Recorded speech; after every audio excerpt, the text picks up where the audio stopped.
Hello, and welcome to another episode of the Mind Grind podcast. I'm your host, Gene Meyer. Today we have a very special guest. We have Tim Howley of Fit for an Autopsy. What is going on? How's it going, man? Good. Just busy. Got a little time off in between tours. We just got back from Australia, Thailand, and Japan. Have about a month off, and then we head out with Lamb of God, Kublai Khan, and Sangha Sugabak. Whoa! It's gonna be a ripper. Damn, that's fucking crazy. And who were you just in Australia with?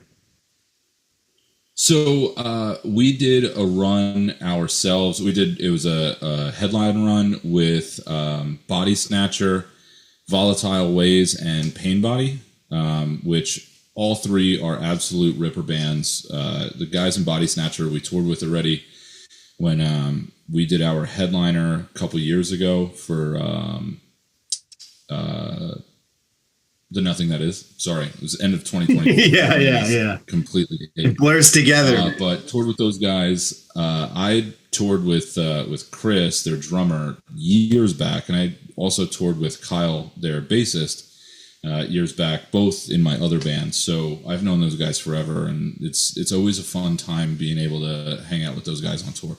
Hell yeah. All right, so let's get to know you a little bit. Cool. I got some questions, right? First thing I always ask is, what got you into metal?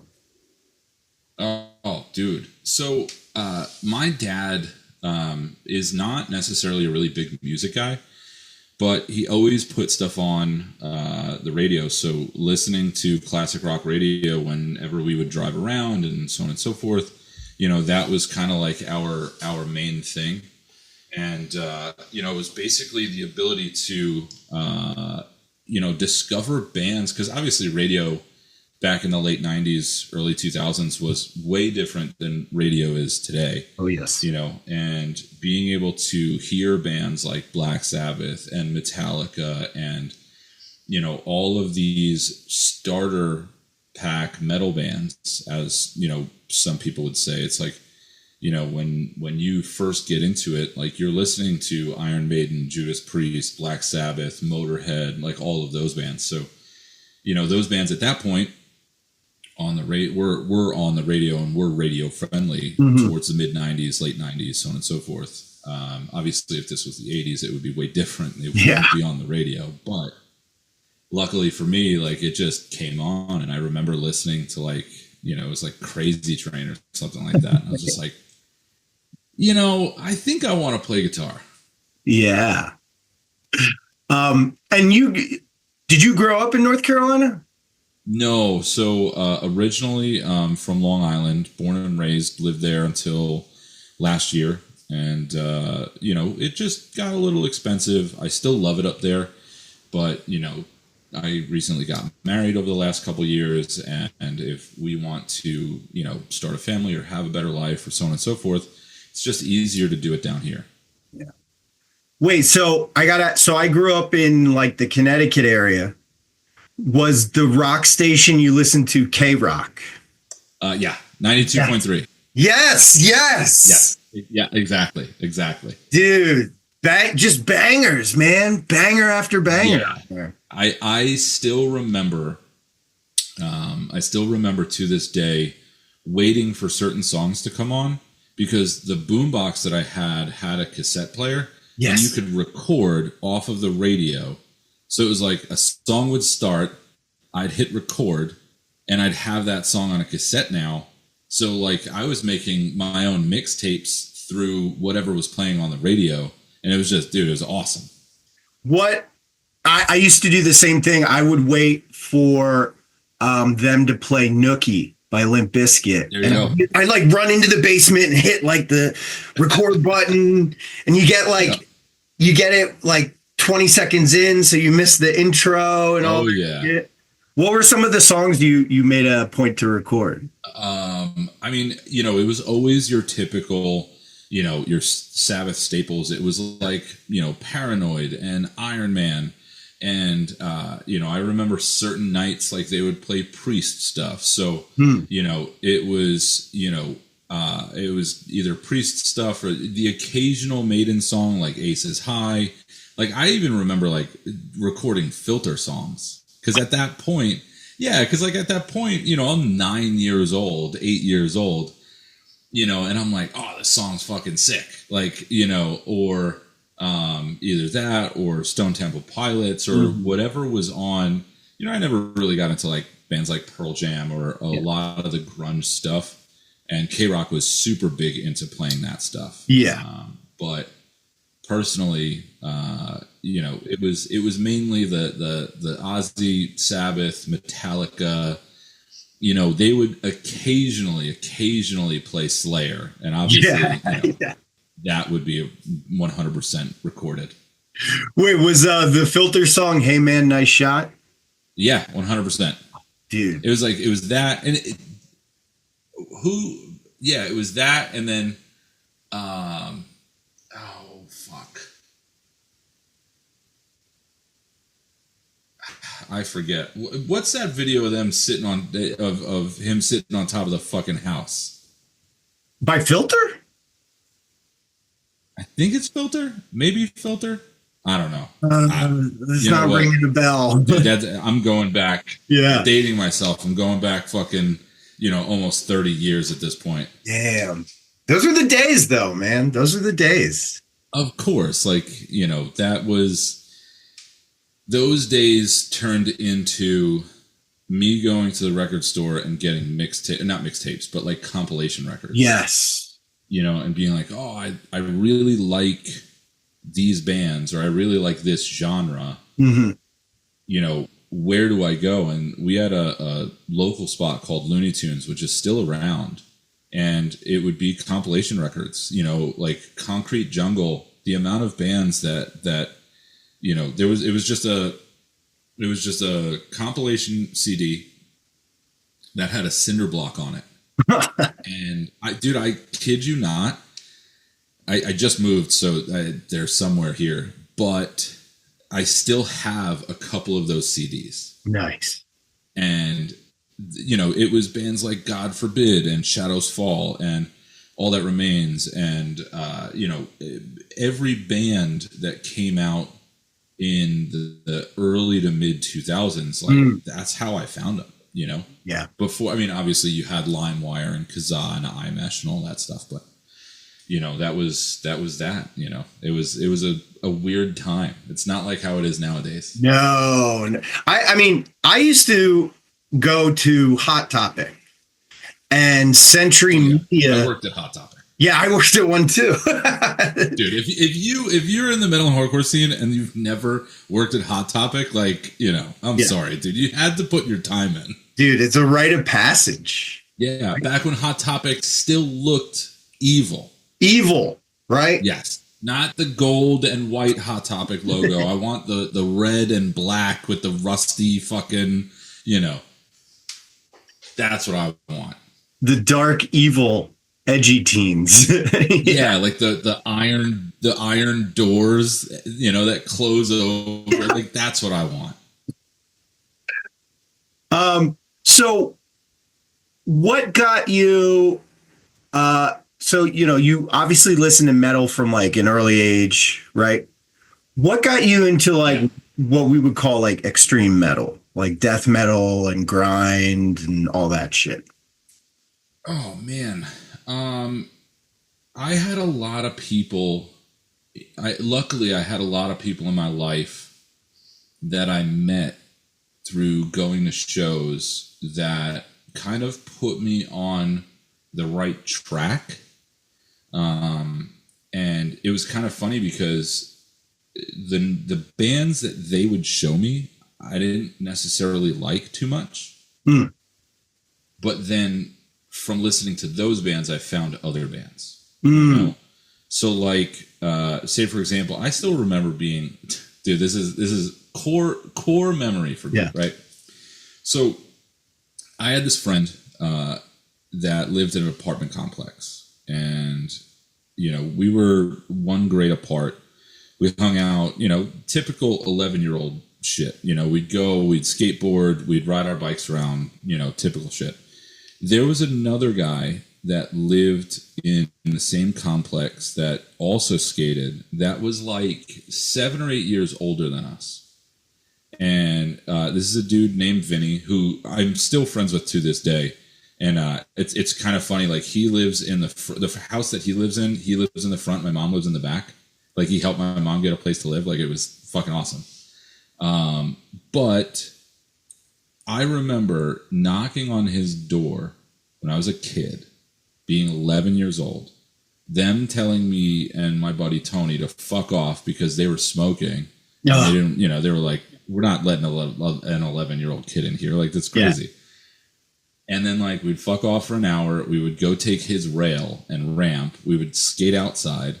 And then, he'd open the door. He's like, all right, come hang out for a little bit, blah, blah. We'd go inside. And I remember, because we were like, hey, like, do you want to come skate with us? Like, we were those annoying kids. You know, we wanted to hang out with the older kids and, like, skateboard. And I remember him showing me Converge for the first time. Oh. And I remember we were listening to The Saddest Day.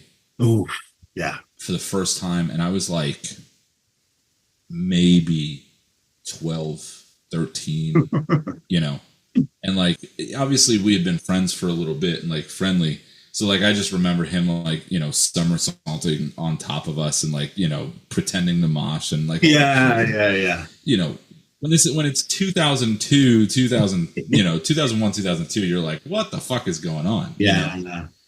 And dude, it was fucking, that's core memories. Those guys. And then through him, like I met other people, and then we started going to shows on Long Island, like at places like the Downtown. And, the first show I ever went to, metal show was, it was kind of funny. It was this band Scar Culture. It was All That Remains, God Forbid, and Shadows Fall. Oh, shit. And that was 2004. Wow. And then from then, it was just nonstop. Yeah. Absolutely nonstop. Dude, I mean, Converge is like one of those bands that is like a watershed moment for a lot of people. Yeah. It's funny. Like, I'm not going to say that I love Converge because I have friends of mine that love Converge, right? Converge for me, I never fully got into. Like, I liked songs. I didn't necessarily like albums. Mm-hmm. And then when Axe to Fall came out, I was like, oh, I get it. Because I was more of a metal kid. I wasn't necessarily a hardcore kid.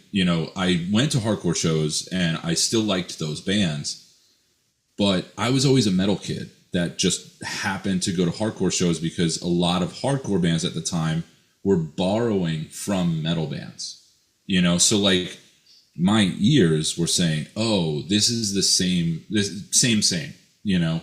it's like, it's same road, different lane, one's faster, one's slower, whatever, So, but yeah, dude, like I remember listening to that band when you're 12. Wow. Like, what the fuck is this?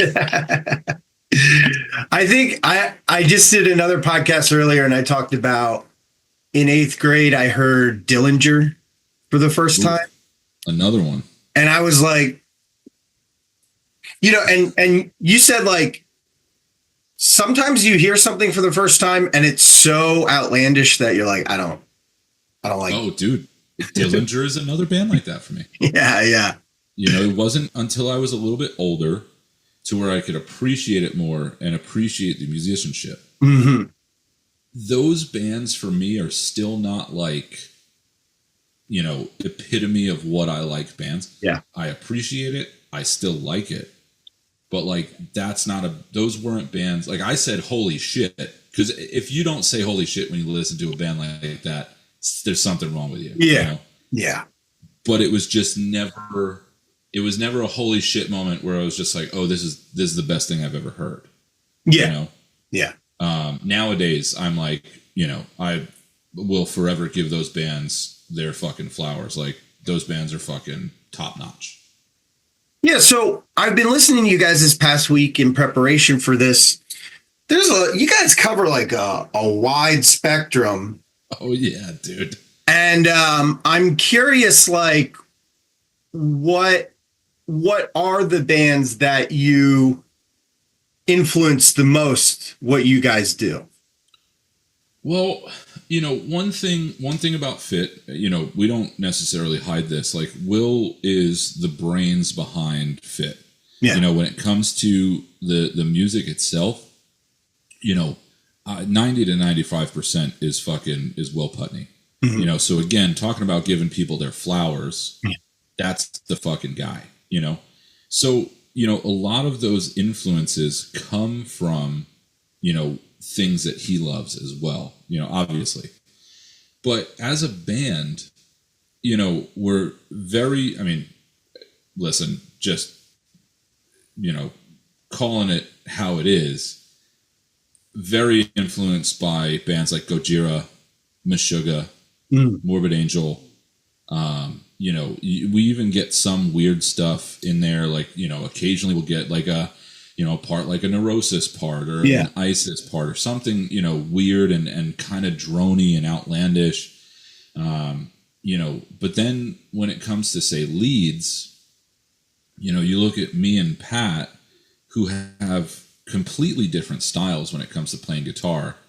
And, yeah, we both like similar things, but where Pat excels, he loves doing more shred based stuff. Mm-hmm. Whereas with me, I like weird and drony and, more of a vibe type feel. So while we both will pull inspiration from guys like, say, Steve Vai, the songs that he's pulling inspiration from compared to the songs that I'm pulling inspiration from, it's like our ears hear different things and love different things about the same artists.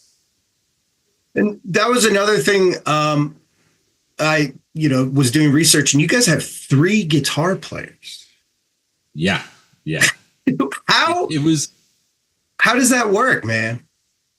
okay. So I'll bring it back to when I first joined Fit. So in 2013, my old band broke up, and Pat had called me and said, "Hey, you're not in a band anymore.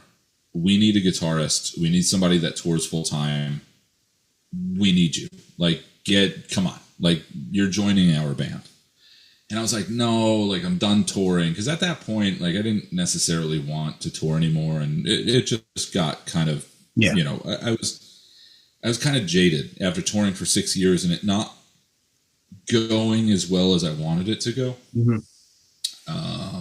And at that time, Will started the band with Pat. Pat was the kind of the glue keeping it together. Because at that time, Will was really excelling when it came to recording and mixing and mastering and being a producer and an engineer. So at that time, they needed somebody to come in and tour full time. And when I joined the band, it was kind of like a touring member type deal, but I was still a permanent member. Like I joined right after they finished recording Hellbound. Mm-hmm. And they were getting ready. They basically submitted the record and they were getting ready to start promoting it.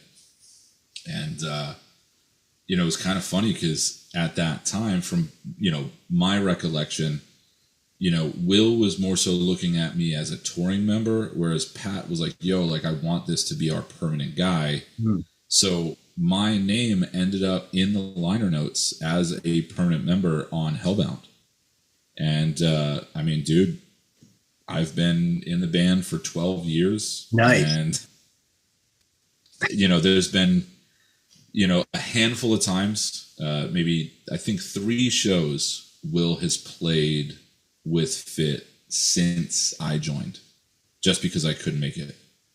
And, but every aspect of the band Will is involved in when it comes to videos, photos, writing, recording, mixing, mastering, business decision, like the vision of the band, the artwork, everything is in collaboration with Will because Will and Pat are the original members in this band.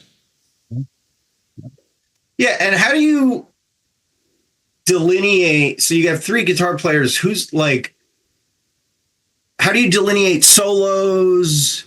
Do you guys play the same thing a lot? Like I'm curious. I'm a failed guitar player, admittedly. So all of this shit, There's like my there's a lot when we go into, when Will starts writing and he starts recording, right? The base of every one of our songs is, your rhythm section is always going to be two guitar parts. A lot of those times, those parts will line up. They'll come together, and you'll be playing the same thing. And then, you'll split off for a harmony, and then there'll be a ring out part, and then a part that's over that, and it'll keep going, and then eventually it'll come back together, and then, it dives back and forth. But one of the cool things about Fit is that I would say in 80% of our songs, there's always an ambient track with guitar or something going on outside of just those rhythm tracks. So, like, realistically, there's still technically 3 guitar parts, but there's a lot of times where those 3 parts do line up. and I ask this of every musician who's on here. I think you're my first guitar player, which is interesting because I've only gotten drummers and singers so far. Nice. How do you practice? What do you do to practice? Are there any specific tools that help you with practice? Oof. So it's kind of funny. For the last couple years, actually, it's around here somewhere. Actually, okay, I can actually show you, right? So this is how weird I've gotten over the last couple years. So as a guitarist, you always want to have, some sneaky stuff, because not everybody has, the knowledge base or so on and so forth. So every guitarist, when they're a kid, has guitar magazines, right? Yes. Yeah. And everybody's like, oh, this is this magazine with this guy on the cover, and so on and so forth.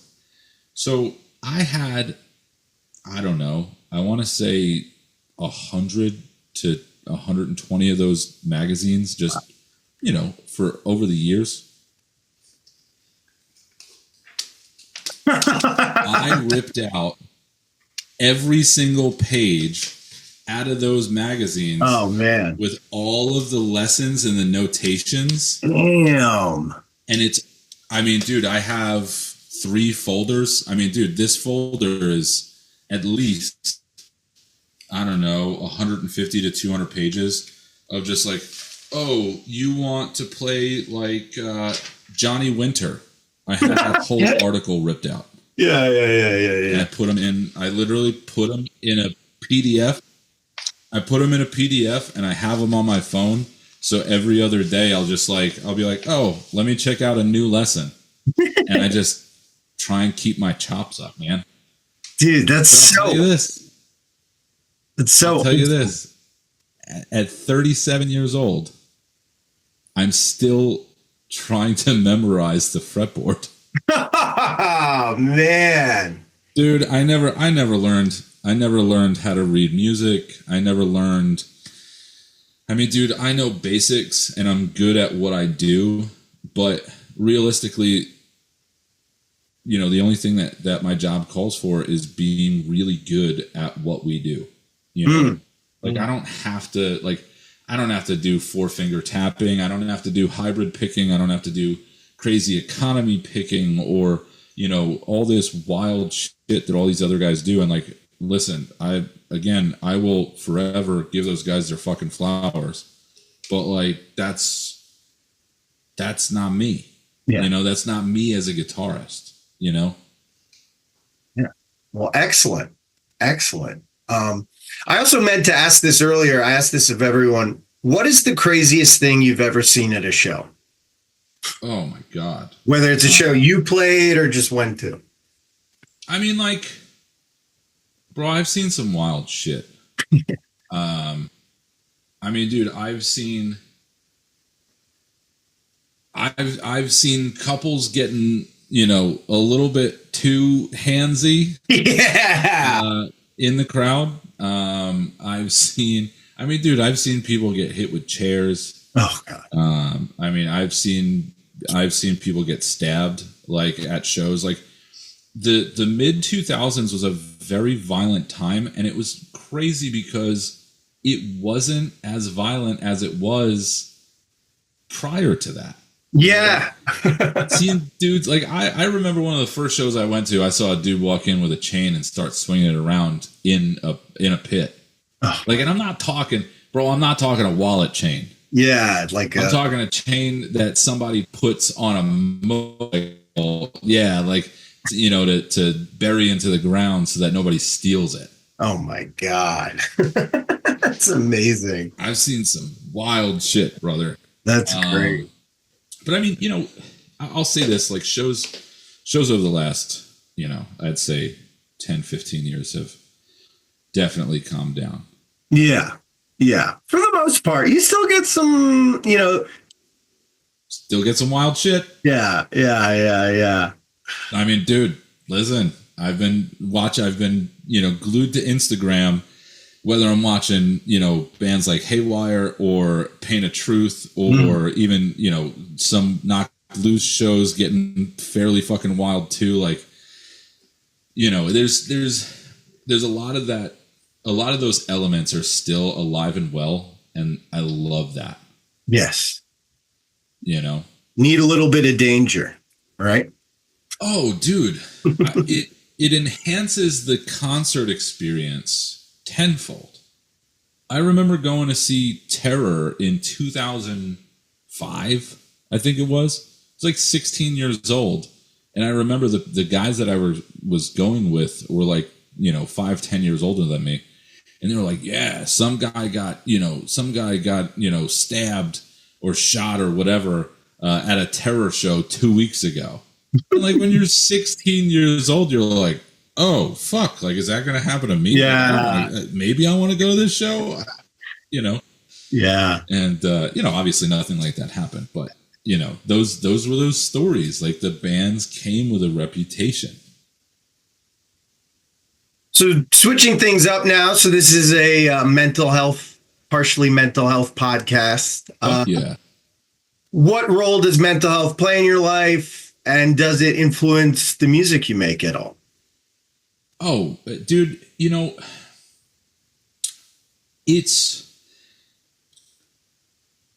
I'm so happy that these things are being talked about more and more as the years go on. Yeah. Because, there's a lot of people that deal with a lot of shit that don't talk with anybody about the shit that they're dealing with. And it sucks because and then, you have certain people that talk to people, but then they don't give them the whole truth. They give them half truths and shit like that. And it's just like, hey man, like, we have to make sure that, if we're going to go get help, that like, it's okay to put everything on the table. It's okay to lay your cards out and say, hey, this is what I'm dealing with. How can I navigate dealing with this to make my life better and make people's lives around me better, and I just think it's very healthy. And especially guys, especially with men, when it comes to mental health, I mean, dude, we're taught from, being 5 years old on up. It's just like, bottle that shit up, fucking have a heart attack at 45. Like, boys don't cry and shit like that. Like, fuck you, dude. Mm-hmm. I fucking cry. I bawl my fucking eyes out at fucking shitty fucking, B movies that I fucking watch, And it's okay, man. Like it's like I said, I'm just happy that, people have those outlets nowadays and people have those shoulders to rely on, and there's more options for people. There's more people to talk to. It's not like it was 30 years ago, Yeah. Yeah. And I think at the same time, I do think that it's kind of cool that, people are more open to it nowadays, about taking care of their mental health and taking care. And it's like, dude, 30 years ago, jobs wouldn't be like, hey, take a mental health day. Yeah. Yeah. Hey, like take a day for yourself. They wouldn't do that. But now you have the ability to do so. Yeah. As far as music and stuff like that, like, having the platform that we do as a band, which, I'm not I'm not a religious person by any means, but the only word that I can think of would be blessed, and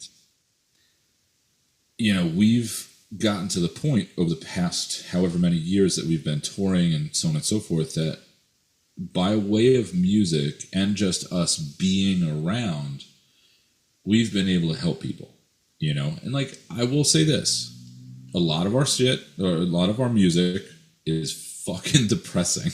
Yeah. Because we touch on real world, exactly. We touch on real world issues and so on and so forth. But I do think that it's good in a sense of people can relate to the things that as a band we have songs about, right? Say, for example, we have a song called Mirrors that came out, a couple years back. And, Mirrors is basically a song about, struggling with addiction and how addiction, kind of spans multiple generations if you allow it. Yeah. And, having two friends of mine within a year and a half pass from, drug-related incidents, a song like that, I gravitate towards songs like that because for me, I'm playing those songs. I know the lyrics and I know the content what this song's about. And like, even though I personally didn't write the lyrics, like I relate with them. So because of that, it helps me through certain situations. We have songs like fucking, Your Pain Is Mine. Those are songs even to this day, like, we have songs like Black Mammoth that came out in 2017. That song's about the North Dakota Access Pipeline and how, basically big oil and big government is destroying the earth.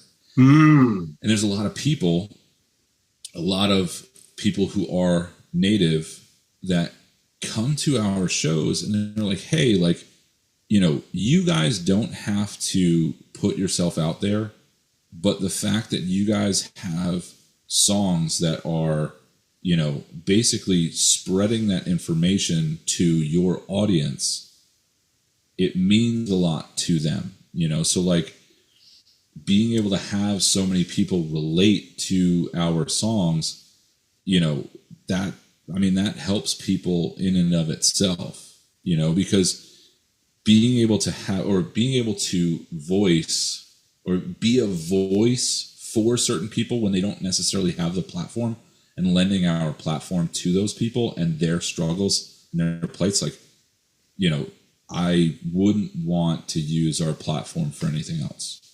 That's amazing. It's funny. I was literally just listening to that song. And I'm normally, it's ironic. I'm a vocalist and lyricist, but I'm not a big look up the lyrics, know what the song is about. Bro, I play guitar. Yeah. But I did, because on, you have a song that came out 2 years ago that has like clean vocals. You made a video for it. And 2 years. Oh, heaven, okay. Something heaven, like Heaven So Far. Far From Heaven. Yeah. And at one point, your singer just says, like, we are falling stars. Yeah. And I was like, oh, okay. Because like it touches on a lot of Fit's lyrical content touches on the fact that humanity is not inherently good. Mm. You know, like our nature is, you know, and obviously I do think that people are taught to be bad, right? Yeah. And a lot of it is just natural instincts, like, you know, like gossiping is basically it's a natural instinct, because what that does is it creates bonds between two people over their gripes about someone else. Yes. Right? So that person is less likely to turn on you because you have that bond. Dude, the brain is a weird thing. It is. You know, but you know, that's the thing. It's Fit always touches on the fact that, you know, humanity is not a good entity in and of itself, you know. Yeah. Have you, you brought up gossip, and have you read the Four Agreements?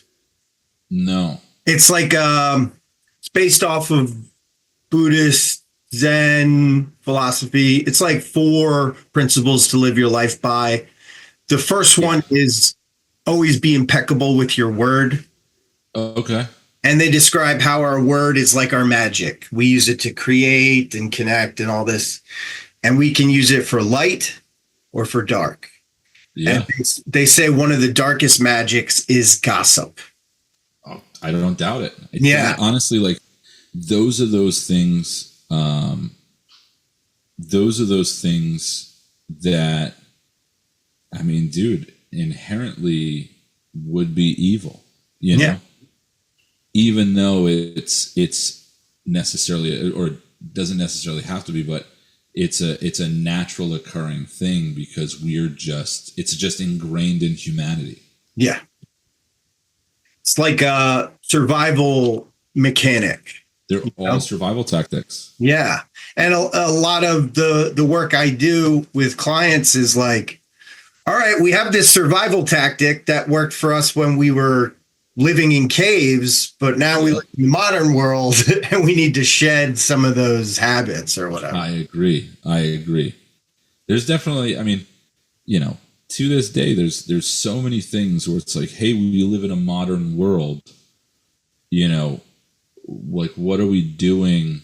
Like, why are we doing this in the year of 2026? Yeah.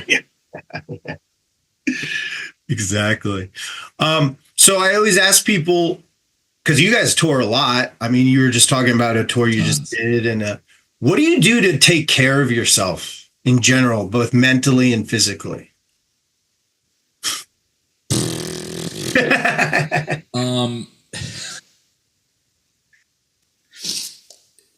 If my guys watch this, Yeah. they're going to laugh hysterically, because, listen, everyone in my band, I would say maybe not everyone, but I would say there's 3 guys in my band that are, actually 4, that are a little bit more health conscious than I am. I might be the least health conscious in the band. Okay. Maybe because I'm stubborn and I'm the youngest or second youngest in the band. But I mean, you know, you got guys like, you know, Pat's the healthiest in the band by far. You know, Pat, I don't know if you dove too deep into his social media, but you know, Pat used to be almost 400 pounds. Oh, and recently he just got under 200 for the first time. Good for him. You know, he was, I think he was like 396 or 395 or something like that. You know, and then he lost his first 100 pounds, I believe, doing the juice diet. And then he lost another, like he was fluctuating because he was doing keto for, you know, 4, 5, 6 years. And then now it's just, you know, he is, you know, so regimented, so, clean when it comes to eating, when it comes to eating healthy.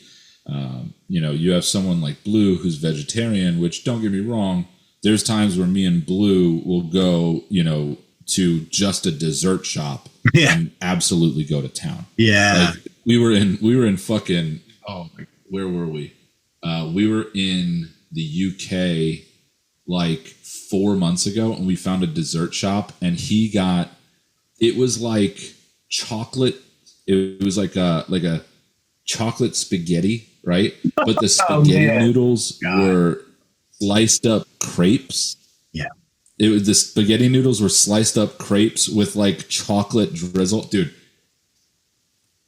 I will say this though. We know how to dip out of that, but you know, as far as me actually taking care of myself, I mean, dude, it's proper rest. Yeah. It's making sure that you know, yes, I do eat like fucking utter garbage. But there's certain times where I'm like, all right, like I actually do have to watch what I eat. I have to stop. You know, I can't binge and eat, you know, 10 bowls of cereal at 2 o'clock in the morning. Stuff like that. As far as like, you know, working out on tour, like my guys do that. I don't do it. I really should. And I know I should, and I want to. But I don't yet. Eventually I'll get there. Yeah. But then, like, you know, as far as mental health and stuff like that, like, you know, I do try and sit, like, I have a little productivity planner that I use, you know, that I will either journal in, or I will, you know, knock out what I have to do for the day and so on and so forth. Like, I'm very organized with my tasks. So for me, it's just, you know, kind of figuring that stuff out. But I'll tell you this, as far as being unhealthy, you know, to kind of keep my anxiety at bay, I overstack my plate. So like I have 8 million things to do. So I never let my mind go idle. You know, there's always a task to be done. Yeah. You know, because if I'm sitting there and like, say for example, say I win the lottery tomorrow and I have $500 million in the bank, I still could not just go to the beach and relax. It's just not how I am. It's not how my brain works, you know? Like I would just start spiraling and thinking about the worst shit. And, you know, you just gotta kind of, you know, take it as it comes and make sure that you're doing, you know, making those proper, you know, moves to say, okay, like sometimes I need to just, you know, back off and do nothing. You know, it's okay to just have a day. Yeah. I mean, I think, you know, I myself was diagnosed with like ADHD, you know, maybe you have a little bit of it. And, dude, honestly, I would not doubt it. Yeah. And that, you know, oh, I need to do this. I need to do this. I need to do this. I need to do this. And overwhelming ourselves, right? Oh, because, you know, and then for me, like free time, even though I crave it, when I get it, I'm like, is this okay? Should I be doing something right? Like the anxiety starts to creep in. Oh yeah. Oh yeah. It's harder when you're a touring musician because, you know, at least if you have a set schedule every single day and you're on tour, or if you're at home, you work a regular job, right? Yeah. If you're working a regular job from 9 to 5, you know what you're doing. And then when you get home, you're like, okay, these are the tasks that I have to do. As opposed to when I'm on tour, it's like, okay, these are the tasks that I have to do. I have a set day sheet. But then I get home and I'm only home for a month. And I'm like, shit, I need to get 5 months worth of work done in 3.5 weeks. Yeah. You know, it's a hard one, man. You know, and trying to juggle all of that is rough. Yeah. But I think that's like one of the main tasks of being an adult is finding the balance between overstimulation and understimulation. I agree. It's a hard one, but that's 100% a necessity. Yeah. So, still early in the year. What do you guys have coming up this year?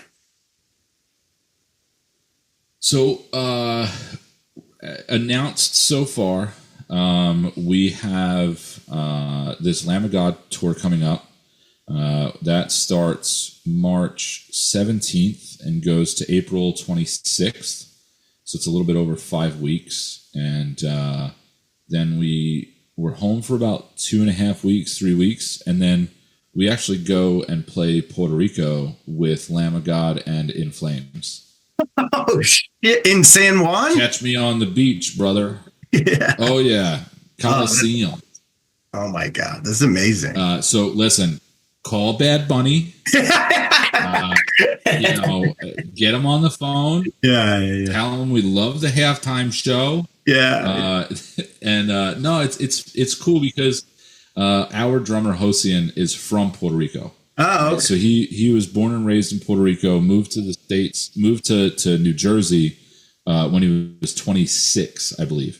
And for him, it's like he moved to Jersey. He was in Jersey for like, I don't know, maybe 10 years and then moved back. So he still lives in Puerto Rico now. Oh, okay. And for him to play a massive hometown show with Lamb of God and In Flames, like it's going to be a big deal for us. That's fucking. We played Puerto Rico a couple of years ago, and the nicest beaches I've ever been to. It's like you go in and it's literally like bathwater temperature. Oh yeah, it's Puerto Rico is absolutely gorgeous. Obviously, like with any area, you're going to get good, you're going to get bad. Yeah. But there's a small spot that's reserved in my heart for Puerto Rico and playing those shows because we have ties as a band, to the country. It's like it's awesome. All right, so I got one last question, but before we do you have anything you want to promote, plug?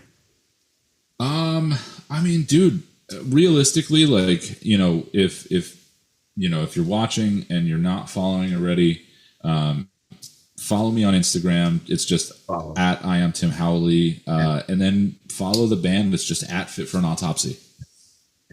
Excellent. All right. Here's my last question. What makes you laugh? Oh, dude. Okay. It's so funny because, like, everybody always has, a group chat with like the worst stuff in it. And like, yeah. Honestly, like for me, that stuff, don't get me wrong. It's funny. It's in jest. It's whatever. Right. And like, I do find the occasional offensive joke funny, but like people have gotten to the point nowadays where like they're just being offensive to be offensive, and they're not being offensive. They're not trying to be funny. They're just trying to be offensive, and being offensive is not inherently funny. No. Right.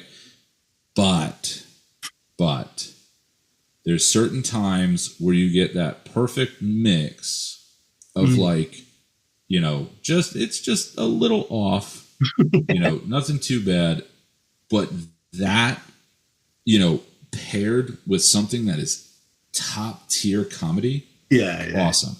Yeah. But the one thing that makes me laugh more than anything else is, dude, I love when people mess with other people. Like, it doesn't necessarily have to be bad. It doesn't have to be mean. It doesn't have to be cruel, or like I said, it doesn't have to be offensive. It's just one of those things where like it just has to like minorly inconvenience them. Oh yeah. Like dude, going back to it, like last night I went to a buddy's house and he had the first Borat on his TV in his garage, right?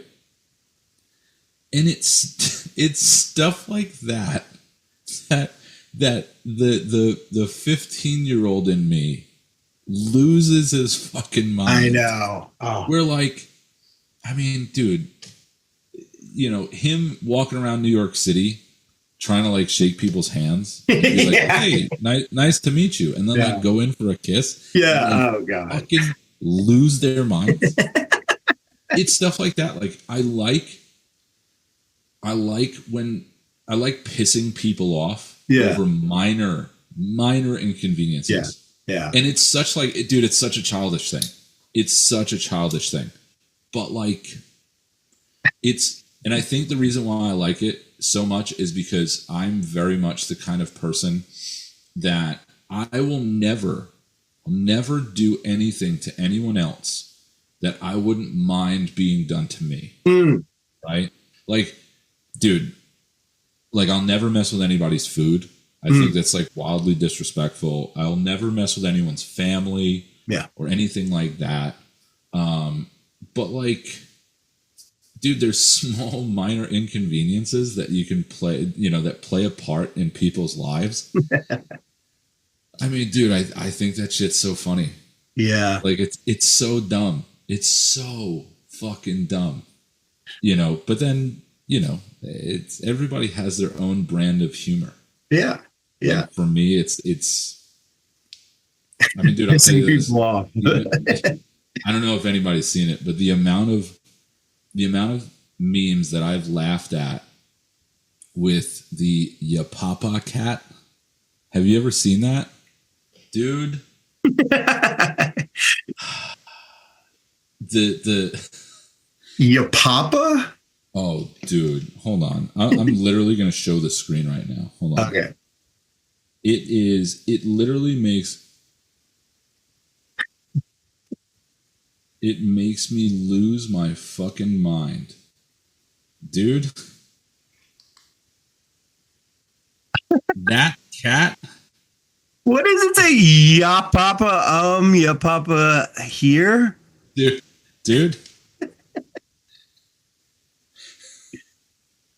When I tell you, you can't even get this.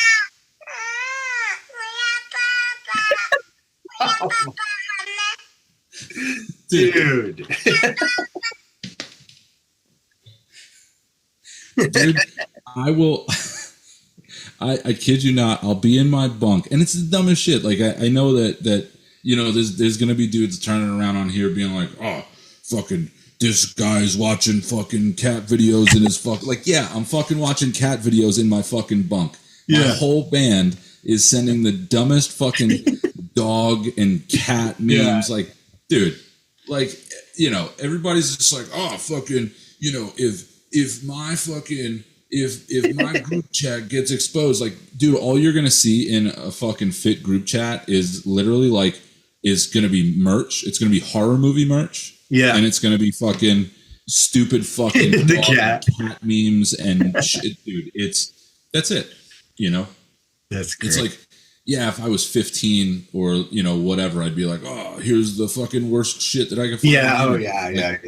Yeah. That stuff doesn't. You grow out of it. Yeah, dude. Like, I it's hard for me to exist on the internet nowadays because I feel like there's so many people that are trying to be like I'm fucking edgy. Oh yeah. Oh god. And you're just like, dude, like, yeah, it was edgy fucking 20 years ago, but like you posting like the worst shit on the internet, like it's not even funny, man. No. Like I kind of feel bad for all these dudes that are just absolute fucking and dude, it's not even just dudes. Like I see girls posting like wildly offensive shit, and I'm just like, bro, like what are you doing? Just grow up. It's not even grow up. Like it's the corniest shit because everybody's just trying to do it for fucking attention, for likes, for the validation and so on and so forth. And you're just like, bro. Yeah. Dude, speaking of what I find funny, there's a dude on TikTok right now that he gets me every time. It's just a dude sitting in his car, and he's like, things that I don't think you should be doing as a grown man, part 90. Right? Yeah. And it's shit like, it's like playing with Pokemon cards. Like, go get a job in a mine. Like, go play with money. Like, what are you doing? Go play with some tools in a fucking car shop and provide for your family. Yeah. You know? And then like, and then he's like, number 2, drinking bubble tea.